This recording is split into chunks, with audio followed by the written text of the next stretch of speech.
എൻ്റെ സുഹൃത്ത് ശ്രീ മടവൂർ സുരേന്ദ്രൻ, കവി ആനപ്പുഴയ്ക്കൽ അനിൽ,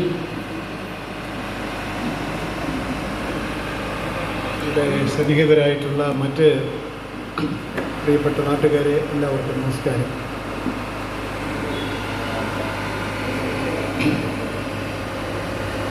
ജനറേറ്ററിനും എനിക്കും കൂടെ ഒരു മൈക്കാണ്, അതുകൊണ്ട് അതിൻ്റെ ശബ്ദം ഉണ്ടാക്കി വരികയുണ്ട്.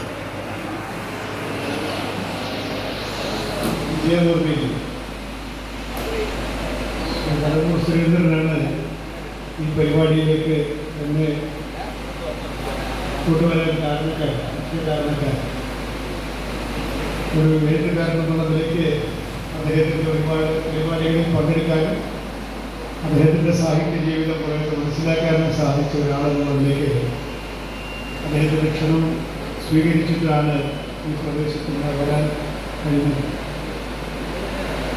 ഏതായാലും ഇവിടെ ഇത്രയും കാലം ഇങ്ങനെ ഒരു സാംസ്കാരിക സമിതി ഉണ്ടായിരുന്നില്ല എന്നത് എനിക്ക് അത്ഭുതമായിട്ട് തോന്നുന്നു. ഞാൻ ആദ്യം വിചാരിച്ചു ഈ പള്ളിക്കൽ കേന്ദ്രമായിട്ടുള്ള ഒരു സാംസ്കാരിക സമിതിയുടെ 25ാം വാർഷികമോ ഇവിടെ വന്നപ്പോഴാണ് ഉറവ് പൊട്ടുന്നതേ ഉള്ളൂ എന്ന് മനസ്സിലായി. ഉറവ എടുത്ത് ഒഴുകി കുറേ വരുന്ന സമയമായി. അത് സാരമില്ല, ഇപ്പോഴേക്ക് ഒഴുകി തുടങ്ങിയാൽ മതി. അതിനർത്ഥം പള്ളിക്കലുള്ളവർക്ക് സാംസ്കാരിക പ്രവർത്തനം ഇല്ലായിരുന്നെന്നോ അവർക്കൊരു പൊതുബോധമില്ലായിരുന്നുവെന്നോ അർത്ഥമാക്കുന്നില്ല. ഒരുപക്ഷെ നേരത്തെ സമിതികൾ ഉണ്ടായിരുന്നിരിക്കാം, അവയെല്ലാം ഇഹലോകവാസം പഠിച്ചിരിക്കാം.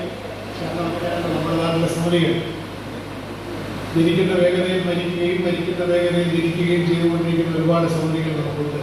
അതുപോലെ ചിലപ്പോൾ നിങ്ങൾക്ക് ഇവിടെ സമിതികൾ ഉണ്ടായിരുന്നിരിക്കാം, ഊഹിക്കുക. തെറ്റാതിരിക്കട്ടെ, എൻ്റെ കൈകൊണ്ട് ഉദ്ഘാടനം ചെയ്യപ്പെടുന്ന ഈ സമിതി ചിരഞ്ജീവി എന്തെങ്കിലും ദീർഘായുസ്സായിരിക്കട്ടെ എന്ന് ഞാൻ പ്രാർത്ഥിക്കുകയാണ്.